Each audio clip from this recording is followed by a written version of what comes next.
যখন মায়ের গর্ভের ভিতর আসে, মা মনে মনে চিন্তা করে আর কোনোদিন বাচ্চা নেব না, এবারেরটাই শেষ, আর কোনোদিন বাচ্চা নেব না।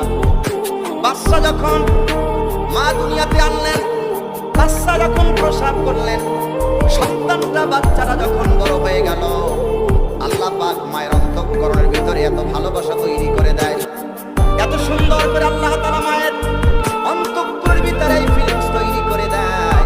দেখ তোর প্রথম বাচ্চাটা কত সুন্দর দেখতে দেখায়, আল্লাহ পাক মায়ের পরের ভিতরে এই ভালোবাসা তৈরি করে দেয়, তুই আর একটা বাচ্চা নি। সুবহানাল্লাহ বলেন। কত কষ্ট করে সন্তানকে ডেলিভারি করে কে?